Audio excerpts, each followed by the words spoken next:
வணக்கம் மக்களே, nice to not meet யோடைய எபிசோட் 2 தான் பார்க்க போகிறோம். போன எபிசோடோட எண்டிங்கில் ஹீரோ வந்து ஹீரோயினை பிடிச்சிருந்துருப்பார் ரெட் கார்பெட்டில். அந்த சமயத்தில் ஹீரோயினி யாருன்னு இவருக்கு தெரிஞ்சிருக்காது. ஆனால் ஹீரோயினி கடுப்பில் அவருடைய கையை தகுத்தி விட அதில் ஒரு மேலேருந்து கீழே விழுந்திருப்பார். அந்த சமயத்தில் இவருடைய அண்டர்வேர் கூட வெளியே தெரிஞ்சிருக்கும். இது மொத்தமே ஆன்லைனில் ஃபேமஸ் ஆகுது.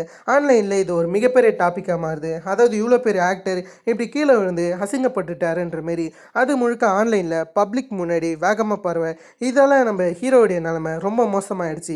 இவருக்கு அதை பார்க்க கடுப்பாகுது. ஏகப்பட்ட மீம்ஸ்லாம் போட்டுட்டாங்க. அதெல்லாம் இவர் ரொம்ப டென்ஷனாக இருக்கார் ஹீரோயினி மேலே. அதுக்கப்புறம் இவர் கீழே விழுந்து அழுக. அந்த சமயத்துலலாம் மேனேஜர் ஒருவர் அவர் நெக்ஸ்ட் சீசனை பற்றி ஹீரோ கிட்ட பேசுகிறாரு. அதாவது கேங் பில்கோடைய நெக்ஸ்ட் சீசனை பற்றி. அதை கேட்ட ஹீரோ கடுப்பாகிறாரு. எத்தனை வாட்டி தான் இதே குப்பையை பற்றி நான் சொல்கிறது, என்னால் இந்த ரோலில் நடிக்கவே முடியாது, வேறு எதனாச்சும் ஸ்கிரிப்ட் இருந்தால் ஏற்றாங்க, என்னுடைய வருஷம் முழுக்கவே நான் அந்த டிடெக்டிவ் கங் பில்கோவாகவே இருக்கணுமான்ற மாரி கத்திக்கிட்டு இருக்கேன். சரி, நான் வேறு ஒரு ஸ்கிரிப்டை தரேன்னு அந்த ஸ்கிரிப்டை தந்தா அதில் ஹீரோவுக்கு கம்மியான ரோல் தந்திருக்காங்க. ஹீரோ இறந்து போகக்கூடிய ஒரு பாய் ஃப்ரெண்டாக நடிக்கிறாராம். அதே சமயத்தில் ஹீரோவுக்கு 3 ஸ்க்ரீன் டைம் தான் கிடைக்குன்ற மாரி அதில் போட்டிருக்கு. அதை கேட்ட ஹீரோ ஒன்றுமே கடுப்பாக்குறாரு. இதை தவிர வேறு ஸ்கிரிப்டே இல்லையான்ற மாரி பயங்கரமாக கத்திக்கிட்டு இருக்காரு. சரின்னு சொல்லிட்டு ஹீரோ அப்படியே ட்ரிப்புக்காக ஃப்ளைட்டில் வந்துக்கிட்டு இருப்பார். அந்த சமயத்தில் ஒரு சின்ன ட்ரீம் வருது. அதில் ஹீரோ 76 வருஷமுமே கங் பில்கோவாகவே நடிக்கிற மாரியான ஒரு ட்ரீம் வருது. ஓல்டர் ஏஜ் வரைக்கும் இப்படி தானன்ற மாரி அந்த இடத்துல இவருமே எழுஞ்சிக்க ஆரம்பிக்கிறாரு. அந்த சமயத்தில் ஒரு ஆள் வந்து என்னுடைய பொண்ணு உங்களுடைய மிகப்பெரிய ஃபேன்னு சொல்லிட்டு ஆட்டோகிராஃப் கேட்க சரின்னு ஹீரோமே அதை வாங்கினா அவர் பக்கத்தில் இருக்கிற ஆள் கிட்ட கேட்டிருந்திருக்காரு. பக்கத்தில் இருக்கிற ஒரு நேம் ஜேஹியோனுன்றது. அது மட்டும் இல்லாமல் இவர் ரிட்டையர்டு பேஸ்பால் பிளேயர்னு தெரிய வருது. அதால் தான் இவர்கிட்ட ஆட்டோகிராஃப் கேட்டிருக்காங்க. சரின்னு சொல்லிட்டு இவருமே ஆட்டோகிராஃப் போட இரவு ஒரே அசிங்கமாக போச்சுன்ற மாரி வந்த உடனே கீழே இறங்கிறாரு. அந்த சமயத்தில் வெளியே மேனேஜர் வெயிட் பண்ணிருக்கேன். அப்படியே மேனேஜர் இவர் கூப்பிட்டு இருக்கும்போது சில ஆட்கள் இவர் தள்ளி விட்டு போகிறாங்க. என்னடா இங்கே நடக்குதுன்ற மாரி ஹீரோவை பார்க்கும்போது தான் ஒரு விஷயம் தெரிய வருது. இங்கே ஒரு மிகப்பெரிய ஆக்டர் வந்திருக்காரா. அவரை இன்டர்வியூ எடுக்க ஏகப்பட்ட ரிப்போர்ட்டர்ஸ் இருக்காங்க. அதில் ஹீரோயினுமே இருக்காங்க. ஏன்னா ஹீரோயினுமே இவரை ரிப்போர்ட் எடுக்க தான் வந்திருந்திருப்பாங்க. ஏன்னா ஹீரோயினி ரெட் கார்பெட்டில் பண்ணாங்களே அந்த விஷயம் மிகப்பெரிய வைரலாக மாறி இருக்கும். அதில் ஹீரோயினிக்கு புதுசாக ஒரு டாஸ்க் தரும்ன்ற மாரி ஹீரோயினி வேலையில் சேர்ந்த அடுத்த நாளே ஹீரோயினிக்கு இப்படி ஒரு வேலையை தந்துருந்துருப்பாங்க. ஒரு மிகப்பெரிய ஆக்டரை இன்டர்வியூ எடுக்கணும்னு சொல்லிட்டு. அதால் தான் இந்த இடத்துக்கு ஹீரோயினி வந்திருப்பாங்க. ஆனால் ஃபேன்ஸ்குள்ளார மாட்டிக்கிறாங்க. அதில் ஹீரோயினியால் எதுவும் பண்ண முடியல. அந்த சமயத்தில் ஹீரோயினி யார்கிட்டனாச்சும் உதவி கேட்போம்னு சொல்லிட்டு வெளியே இருக்கிற ஆள்கிட்ட இவங்க உதவி கேட்கலான்னு ட்ரை பண்ணுறாங்க. அதில் அப்படியே மேலே காமிச்சு ஹெல்ப்னு கத்திக்கின்னு இருக்கேன். ஹீரோவுமே நானான்ற மாரி அதை பார்க்கும்போது மேனேஜர் அப்படியே ஹீரோவை கூட்டிக்கிட்டு போயிடுறாரு. சரின்னு ஹீரோயினுமே அந்த கும்பலுக்கு நடுவில் பயங்கரமாக மாட்டிக்கிறாங்க. இங்கெல்லாம் இன்டர்வியூ எடுக்க முடியாதுன்னு அந்த கும்பலை விட்டு ஹீரோயினி வெளியே வந்து அப்படியே அவங்கள தொடச்சிக்கிட்டு இருக்கும்போது அந்த இடத்துல ஒரு பொண்ணு கீழே விழுற விஷயம் தெரிய வருது. அந்த இடத்துல பாடி கார்ட்ஸ் தான் கீழே பிடிச்சி தள்ளி விட்டு வந்திருப்பாங்க. அதால் ஹீரோயினி பாடி கார்ட்ஸை திட்ட ஆரம்பிக்கிறாங்க. உங்களால் ஒரு வேலையை கூட ஒழுங்காக பார்க்க முடியாதா? உங்கள் ஆட்கள் தான் நீங்கள் பாதுகாக்கணும், அதை தாண்டி ஃபேன்ஸ் அட்டாக் பண்ணக்கூடாதுன்னு கத்திக்கிட்டு இருக்கேன். இந்த விஷயத்த ஜெய்ஹியோனுமே நோட்டீஸ் பண்ணுறாரு. ஹீரோயினுமே கீழே விழுந்ததுனால எல்லாம் கரெக்டாக இருக்கான்னு சொல்லிட்டு இதெல்லாம் பார்த்துன்னு இருக்கேன். அந்த இடத்துக்கு ஜெய்ஹியோன் வரது மட்டும் இல்லாமல் நீங்கள் பண்ண விஷயத்த பார்த்தேன் ரொம்பவே திறமையாக இருந்துச்சுன்ற மாரி அவர் ஹீரோயினை பாராட்டிக்கின்னு இருக்கேன். அந்த சமயத்தில் சில ஆட்கள் வராங்கன்ற மாரி ஜெய்ஹியோன் சொல்ல என்னன்னு பார்த்தா அவங்க ஃபேன்ஸ் தான். இவங்க ஆக்டரை திட்டுறதுனால இவங்களை அட்டாக் பண்ண வராங்களோன்னு தெரிஞ்சுன்னு அந்த இடத்துல ஜெய்ஹியோனை கூட்டிக்கிட்டு ஹீரோயினி ஓட ஆரம்பிக்கிறாங்க. சரின்னு 2 பேருமே ஓட அந்த சமயத்தில் ஹீரோயினி எல்லாத்தையும் நான் தான் பண்ணேன், இவர்கிட்ட வராதிங்கன்னு கத்திக்கிட்டு இருக்கேன். அந்த சமயத்தில் தான் தெரியுது இவங்க எல்லாருமே ஹீரோயினிக்கு தேங்க்ஸ் பண்ண வந்துருந்துருக்காங்க. ஏன்னா ஹீரோயினி ஹெல்ப் பண்ணி இருந்திருப்பாங்களே, அதில் தேங்க்ஸ் சொல்லிவிட்டு அந்த இடத்த விட்டு போக ஹீரோயினுமே அவங்களுக்கு அர்ஜென்ட்டாக வேலை இருக்குன்ற மாதிரி கிளம்பிடுறாங்க. ஆக்டர் வேறு இன்டர்வியூ எடுக்கல, என்ன நடக்க போகுதுன்ற பயத்தில் அந்த இடத்த விட்டு ஹீரோயினி கிளம்ப அந்த சமயத்தில் ஜெய்ஹியோனும் ஹீரோயினியோட ஐடென்டி கார்டு கீழே வந்திருக்கிற விஷயத்தை பார்க்குறாரு. சரி, இதை நம்மளே அவகிட்ட தந்துடலான்னு யோசிக்கிறாரு. ஹீரோயினி அந்த இடத்துல இல்லைன்னு தெரியுது. ஆக்சுவலி ஹீரோயினி வேலை செய்கிறாங்களே அதே கம்பெனியோடைய ஒரு முக்கியமான பொசிஷனுக்கு தான் ஜெய்ஹியோனுமே வந்திருந்திருப்பாரு. இந்த சமயத்தில் தான் ஹீரோயினையும் ஹீரோவை ஏர்போர்ட் பிளேஸில் பார்த்துருந்துருப்பாங்களே, அதுலேருந்து ஹீரோவை எங்கேயோ பார்த்த மாரி உங்களுக்கு தோணி இருந்திருக்கும். சரி, அவர் எங்கே பார்த்துருக்கோன்ற மாரி ஆன்லைன் முழுக்க எப்படியோ கஷ்டப்பட்டு ஹீரோவை பற்றி தேடி பார்த்தா அந்த ரெட் கார்பெட் இன்சிடென்ட் உங்களுக்கு ஞாபகம் வருது.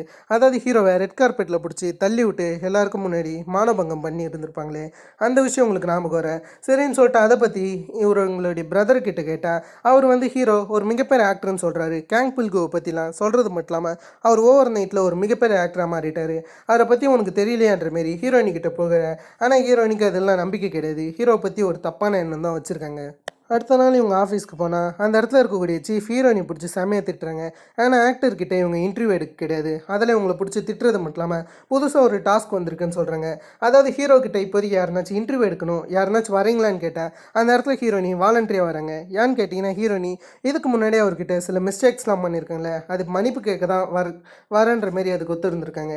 அதுக்கேற்ற மாரி ஹீரோ அந்த இடத்துல இன்டர்வியூக்கு உட்காரும்போது இவங்க ஃபஸ்ட்டு ஹீரோ கிட்ட மீட் பண்ண இன்சிடென்ட்டை பற்றி சொல்ல அப்போ தான் ஹீரோவுக்கு எல்லாமே ஞாபகம் வருது. ஹீரோ இது வரைக்குமே ஹீரோயினியை எங்கெல்லாம் மீட் பண்ணணும் ஞாபகம் வந்து இவன் ஒன்றும் ஒரு இன்டர்வியூவராக இருக்க மாட்டா, இவ்வளோ மரியாதையை வெளியே அனுப்புங்க, இவன் என்னை அசிங்கப்படுத்திருக்கான்னு கத்தும்போது மேனேஜர் தான் உட்காந்து கேள்வியை கேட்க சொல்கிறாங்க. சரின்னு அந்த இடத்துல ஹீரோயினுமே நீங்கள் கங்பில்குவை தவிர வேறு எதனாச்சும் கேரக்டர் நடிச்சிருக்கீங்களான்ற மாரி 2 நச்சுன்னு கேள்வி கேட்பாங்க. ஆனால் ஹீரோவுக்கு அதில் பதில் கிடையாது. ஹீரோ என்ன பேசுறதுன்னு தெரியாமல் அந்த இடத்த விட்டு ஹீரோயினை அனுப்பிச்சிடுவாங்க. அந்த சமயத்தில் ஹீரோயினுமே இதெல்லாம் சரிப்பட்டு வராது, இந்த இன்டர்வியூ போச்சுன்னு யோசிக்கிறாங்க. ஏன்னா அந்த ஆக்டர்கிட்ட இன்டர்வியூ எடுக்கிற மாரி இருக்கும், அதுவுமே ஹீரோயினியோடைய கையை விட்டு போயிருக்கும். இப்போது ஹீரோடைய இன்டர்வியூமே கிளம்ப அதில் ஹீரோயினி ரொம்ப கடுப்பாக இருக்கிறது மட்டும் இல்லாமல் அவன் என்னையை அசிங்கப்படுத்தி வெளியே அனுப்புகிறான், அவனுக்கு எதனாச்சும் பண்ணணும்னு சொல்லிட்டு முழுக்கவே ஹீரோவை பற்றி ஆன்லைனில் செக் பண்ணும்போது தான் சில விஷயங்கள் தெரிய வருது. அந்த இடத்துல ஹீரோவும் சேனாவும் லவ் பண்ண அந்த சில ரூமர்ஸ்லாம் தெரிய வருது. பாஸ்ட் லைஃப்லேயே ஒரு ஆக்டராக இருக்கும்போது இன்னொரு ஆக்ட்ரஸ் டேட் பண்ண விஷயத்தை இவங்க சீஃப் கிட்ட சொல்லும்போது அதை கேட்ட சீஃபும் நம்ம ஒரு ஆர்டிக்கலை போடுவோன்ற மாரி ஹீரோயினோட பேர்லேயே ஒரு ஆர்டிக்கலை போட்டுறாங்க. அதில் ஹீரோவும் சேனாவும் லவ் பண்ண விஷயம் இது வரைக்குமே டேட்டிங் போகுதுன்ற மாரி அதெல்லாம் கிளற இதில் ஹீரோவுக்கு செம கடுப்பாகுது. அந்த சமையல் தான் ஹீரோவுக்கு ஒரு செர்மோனி இருக்கும், அதுக்காக அவர் கிளம்ப அதே செர்மோனிக்கு தான் ஹீரோயினுமே வந்து இருந்திருப்பாங்க. அவங்க சீஃப் சொன்னதுனால சரின்னு அதே இடத்துல உட்காந்து இருக்கும்போது ஹீரோ அங்கே இருக்கிற ஆட்கள் கிட்ட ஹீரோயினி இருந்தால் நான் இந்த இடத்துல இருக்க மாட்டேன்னு சொல்ல அதில் சரி நாங்கள் இருக்கிற ஆட்கள்லாம் ஹீரோயினி வெளியே அனுப்பிச்சிட்டாங்க. இதில் இன்னும் கடுப்பான ஹீரோயினி ஹீரோவை பற்றி தப்பாக ஆர்டிக்கல் எழுத அதில் ஹீரோடைய ஃபேன்ஸ்லாம் வந்து செமைய ஹீரோயினியை திட்டிகிட்டு இருக்காங்க. சீஃப்மே இது நல்ல ஒர்க்குன்னு சொல்கிறாங்க. இருந்தாலும் ஹீரோ கிட்ட அப்போலஜி பேசுறதுக்காக ஒரு டின்னரை மேக் பண்ண ஆனால் அந்த இடத்துல ஹீரோவுக்கும் ஹீரோயினிக்கு பயங்கரமாக முட்டிக்குது. அதெல்லாம் ஹீரோயினி வெளியே வரும்போது அந்த இடத்துல சீஃப்மே ஹீரோயினிக்கு சில அட்வைஸ் தராங்க. அந்த இடத்துல ஹீரோயினி அவங்க மிஸ்டேக்ஸை புரிஞ்சுக்கிறாங்க. ஹீரோமே காரில் ஹீரோயினை பற்றி திட்டிக்கிட்டு வரும்போது திடீர்னு இவருக்கு ஒரு ஃபோன் கால் வருது. அதாவது ஹீரோவை ஒரு டைரக்டர் மெலோ ட்ராமாவில் கேஸ்ட் பண்ணுறதா இருக்காரா, அதுக்காக இவர் கூட இந்தமாரி ஃபுட்பால் விளையாடணுமா. சரின்னு அந்த ஃபுட்பாலில் ஹீரோ கோல் ஃபோக்கஸிங்காகவே இருக்க அதில் டேரக்டர் கடுப்பாகிறாரு. சரின்னு டேரக்டர் எப்படியோ இம்ப்ரெஸ் பண்ணி டேரக்டர்கிட்ட என்ன ரோல்னு கேட்டால் இதில் ஹீரோவுக்கு மைனரான ரோல் இருக்கான், ஹீரோவை 4th வில்லனாக நடிக்க வைக்கிறாங்களா. இதில் ஹீரோ இன்னும் கடுப்பாகி இந்த ப்ராஜெக்டே வேணாம் போங்கடான்ற மாரி அந்த இடத்த விட்டு வந்துடுவார். இந்த பக்கம் ஹீரோயினையும் சீஃப் சொல்லி இருந்திருப்பாங்களா, அதெல்லாம் ஹீரோவை பற்றி அதிகமாக தெரிஞ்சு அவர்கிட்ட இன்டர்வியூ நடத்துவோன்ற மாரி பிரிஞ்சு வாட்சில் ஹீரோ நடித்த குட் டிடெக்டிவ் கங்பில்குவோடைய 4th சீசன் வரைக்குமே இவங்க கம்ப்ளீட் பண்ணிடுறாங்க. அதெல்லாம் பார்த்து ஹீரோ மேலே ஒரு மிகப்பெரிய இம்ப்ரெஷன் வருது. அப்படியே அவங்க ஆஃபீஸ்க்கு போகும்போது அந்த இடத்துல ஹீரோ காத்துக்கிட்டு இருக்காரு. அதை பார்த்து ஹீரோயினி லைட்டாக ஹீரோடைய அழகில் மயங்கிற மாரி தருது. அதே சமயத்தில் இவங்க ஹார்ட் பீட் வேகமாக துடிக்கிற மாரியும் நமக்கு காமிக்கிறாங்க. அதோட என்டையர் இந்த எபிசோடை கம்ப்ளீட் பண்ணிடுறாங்க. கண்டிப்பாக உங்களுக்கு இந்த எபிசோட் பிடிச்சிருக்குன்னு நினைக்கிறேன். இதே மாதிரி நான் உங்களை வேற ஒரு தன்னால் லாசமான வீடியோவில் சந்திக்கிறதுக்கும் ஹேவ் ஃபன் கைஸ்.